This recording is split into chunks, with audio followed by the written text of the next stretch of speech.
I also put an advanced Fourier system on the main hallway chalkboard.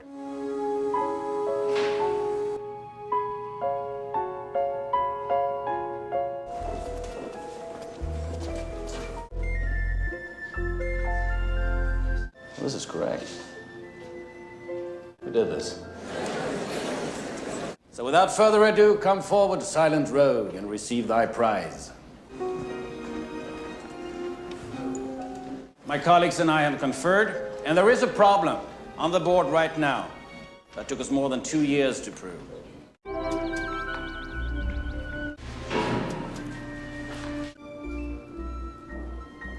What do you do? Sorry.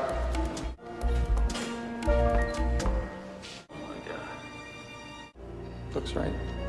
Will Hunting, a 20-year-old, lives in a poor neighborhood, but works at a prestigious place, Massachusetts Institute of Technology. There's just one catch. He's just a janitor, scrubbing the university halls. One day, while cleaning the corridor, he notices a complex math problem written on the board. He looks at it with curiosity.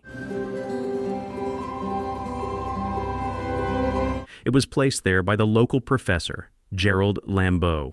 He promised anyone who could solve the theorem by the end of the semester a publication in the university's journal and his respect. Anyone interested could approach the board and write down the solution. Will becomes deeply intrigued by this problem. He can't stop thinking about it all day. After all, solving this would allow him to fly to Mars in the future and even grow potatoes there. That evening, at a bar, he becomes so absorbed in the solution that he even leaves his friend and rushes to his shabby little home to spend the night solving the theorem. At home, instead of using a board, he uses the bathroom mirror to conveniently erase wrong solutions. After some time, he succeeds. Over the weekend, he arrives at work, and in between mopping the floors, writes the correct solution on the board. A few days later, the professor finds the anonymous solution on the board. He can't believe that one of his students managed to solve the toughest theorem so quickly, and he's eager to find out who this genius is. That evening, Will is hanging out with his friends. They pass by a group of people, and one of them insults a girl. Will recognizes this guy from his childhood. He used to bully him. He asks his friend to stop the car and gets out. Without thinking, Hunting punches the guy right in the face, and a fight breaks out between the groups. When the cops arrive, Will's friends try to pull him away from the opponent, but it's already too late. Will is arrested. The next morning, Professor Lambeau gives a lecture to a large class. Everyone's curious about who the genius is who solved the problem, but no one answers. The professor then decides to give the students an even more complex problem, one that he and his colleagues have been trying to solve for more than 2 years. Meanwhile, Will walks out of the police station and tells his friend that he has a court date in a week. In the evening, he heads to his shift and once again sees a simple problem on the board. He starts solving it quickly, trying to finish before anyone notices him. At that moment, the professor walks out of his office. What do you do? Sorry. That's people's work. You can't graffiti here. Don't you walk away from me! Lambeau tries to catch Will, whom he mistakes for a vandal, but Will quickly disappears. The professor then returns to the board and realizes that the correct answer has been written again. That evening after work, Hunting heads back to the bar with his friends and tells them that he was fired. Now, he can't attend the university and solve problems. The next day, Professor Lambeau decides to track down the mysterious genius. He goes to the janitor's office to find Will. The staff think the professor wants to complain about the cleaning and don't immediately get in Will's name. But later, they find out that Will didn't work voluntarily. It was community service assigned by the court. Today, Will's hearing is scheduled. The professor enters the courtroom and sees Will defending himself with excellent knowledge of law and sociology. The judge reads out all his charges. Despite Will's best efforts to defend himself because of the large number of offenses, he's still sent to jail. Sometime later, Will has a visitor. It's Professor Lambeau, who informs him that the judge has agreed to release him on his own recognizance. There are just 2 conditions. First, Will must meet with the professor every week and study advanced mathematics. Second, he also has to meet with a therapist once a week to work on his criminal tendencies. Will is sure that he doesn't need therapy, but he agrees to the deal for his freedom. Will is released from jail and he starts attending sessions with the professor. He solves problems with ease, and Lambeau is impressed. But therapy isn't going as smoothly. The professor has invited different specialists to find one who will work best with Will. The first psychologist freaks out when Will mocks his book, which Will read in a single evening before the session. The second psychologist takes a more serious approach, using hypnosis to put Will to sleep. But as it turns out, that doesn't work either. Lambeau almost gives up, but then remembers a guy from his dorm who might be able to help Will. His name is Sean McGuire. Lambeau walks into Sean's office and tells him about Will's case.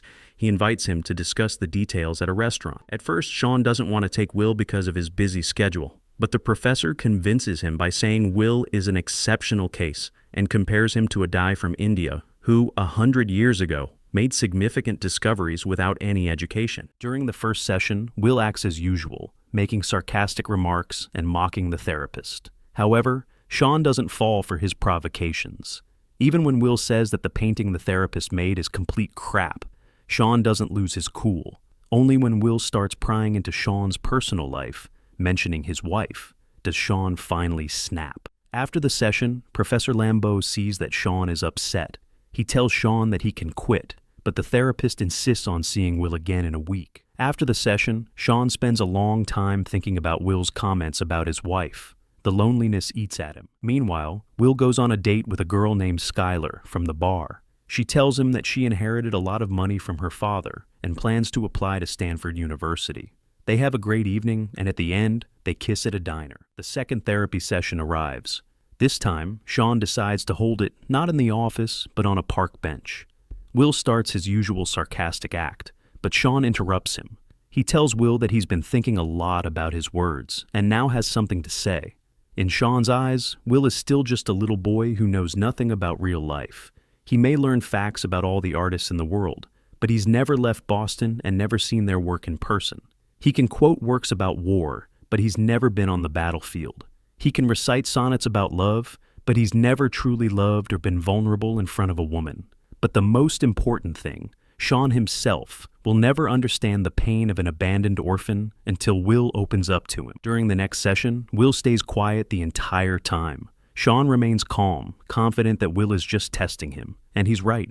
During the next session, Will finally breaks the silence and tells Sean a dirty joke. They start talking about relationships with girls, and Will casually mentions that he went on a date recently. Sean asks if he plans to see Skylar again, and Will makes an unexpected confession. He admits that he doesn't want to ruin the perfect image of her that he has in his head. Sean argues that Will is afraid of ruining his own perfect image, not hers.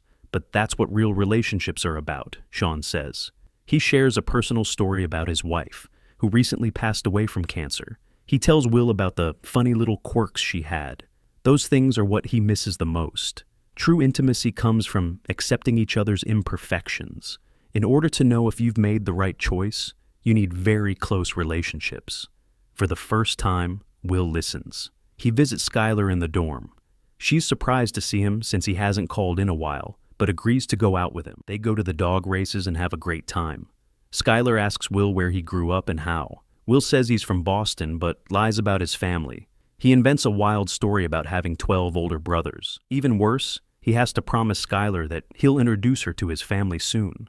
The next day they meet again, and Skylar asks Will, when did he realize that his wife was the one? Sean says he knew from the first moment he saw her.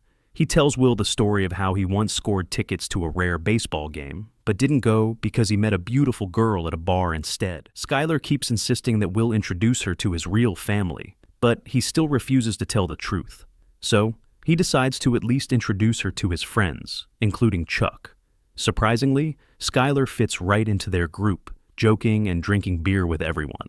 But at the end of the evening, Chuck ruins Will's mood. Later, Professor Lambeau meets with Sean at a diner to check on Will's progress in therapy. He's not really interested in Will's relationship with his past. What he's really curious about is what Will's plans are now that he's under his mentorship. Sean responds that he's not going to force Will into anything. He has to choose what he wants from life. Professor Lambeau gets angry and says he's already introduced Will to the right people. Let's talk about the boy. Why don't we give him time to figure out what he wants? But he doesn't know that Chuck went to meet those people instead of Will, asking for payment and ruining the deal with his inappropriate behavior. You can speak with my aforementioned attorney. Good day, gentlemen. And until that day comes, Keep your ear to the grindstone. Meanwhile, Will enjoys a night out with Skylar. Then, at her place, she unexpectedly throws him off guard by asking him to come with her to California, where she plans to attend Stanford. Will immediately refuses, making up a ton of excuses. But Skylar insists. She's convinced that Will is just stuck in his little world, where he has no competition and is scared of the new. Then, Will blows up. He's sure Skylar is just playing with him, that he'll always be just a fling to her because he's poor. Skylar tells him that if she had to choose between having a living father and his inheritance, she'd definitely choose the father. She's scared too, but she wants to be honest with Will, while he isn't. Will protests, but then Skylar remembers his non-existent brothers. At this point, Will completely loses control. He starts yelling, saying that Skylar would never want to know the truth about him. After all, he's an orphan, and people tortured him as a kid. Skylar, in tears, reassures him that she would want to know everything about him, including the most painful details. And then, she confesses she loves him, but Will's heart is already closed. Will meets with Professor Lambeau. He's upset about what happened at the meeting with the business partners and scolds Will for his recklessness. Will explodes. He says he's not sure he even wants this academic career anymore. Communicating with the professor is like torture, because his mind is far sharper than Lambeau's. Lambeau says he expected at least some gratitude from Will. They argue, and Will leaves. Later, he's invited to an interview at the National Security Agency, where they promise him a golden career. Will refuses the offer, saying he doesn't want to ruin the lives of regular people just for some political ambitions. He soon meets with Sean again. Sean asks why Will turned down the NSA job. Will responds, So what did I think? I'm holding out for something better. The therapist asks if Will has any friends he can talk to, and if he ever feels lonely. Will lists famous philosophers like Kant and Nietzsche, and Sean reminds him that real relationships can only be built with living people. Sean asks why Will chose the most prestigious college to work at, but when he was writing on the board, he was hiding. When Will is asked what he really wants from life, he starts spouting nonsense about how he wouldn't mind laying bricks or being a shepherd for the rest of his life. Sean understands that Will is just mocking him and doesn't want to be honest with himself. He kicks Will out of his office. Will is confused, wondering why he's being kicked out. Sean explains that Will is not sincere with him and calls him a shepherd. Where's your soulmate? You want to talk about soulmates? Where is she? Dead. Time passes. Will calls Skylar, but she's given up waiting for him to make any serious decisions. I love you. You take care. After this conversation, Skylar finally leaves for California. Will stays in Boston, working construction with Chuck. Meanwhile, Professor Lambeau talks on the phone, saying that Will's not keeping his promise and that he'll send him back to jail. During break, Chuck asks Will what he plans to do next. Will answers that he doesn't plan to spend his life solving stupid equations and being a lab rat. He plans to stay in Boston and party with his best friend forever. But unexpectedly, Chuck doesn't like this plan. He openly tells Will that he's being a moron by throwing away his talent. Chuck admits that every day he dreams of showing up at Will's house before work and seeing his friend finally leave that hole. Meanwhile, Lambeau finds out that Will has stopped attending therapy sessions with Sean. The professor threatens to tell the judge and accuses the therapist of pushing Will toward a life of juvenile crime. Sean responds that the professor doesn't care about Will's feelings and that he's been alone his entire life, never learning to accept love.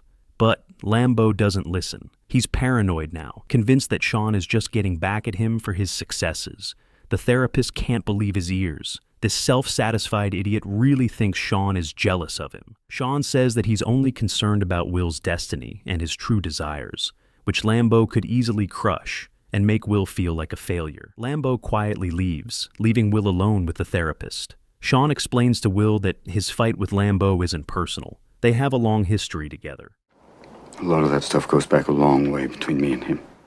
Changing the subject, the therapist mentions that he's prepared a report about Will for the judge. Will asks if there have been others like him in Sean's practice. Suddenly, Will learns that Sean's background is similar to his own. His father was an alcoholic who used to beat him. Sean repeats to Will that he's not responsible for what happened to him. Will tries to brag about it at first, but then he breaks down and lets his emotions out. Everything starts falling into place. Soon, Will comes to his final session with Sean. He tells the therapist that he decided to work at one of the companies recommended by the professor and that he's happy with his choice. Sean responds that he's decided to travel a bit and leaves his number for Will. Later that evening, Will goes out with his friends to celebrate his birthday. They give him a car they built from used parts. Before leaving, Professor Lambeau visits Sean. They apologize to each other and decide to grab a drink at a bar. Meanwhile, Chuck, as usual, drives up to Will's place and finds that his friend is gone. Chuck is thrilled, just like in his old dreams. Will leaves a note for Sean in the mailbox. The therapist opens it and learns that Will quit his job at the company and left for California to be with Skylar. In the note, he uses the same phrase that Sean used when telling his friends he skipped a baseball game to meet his future wife. This retelling is dedicated to Robin Williams.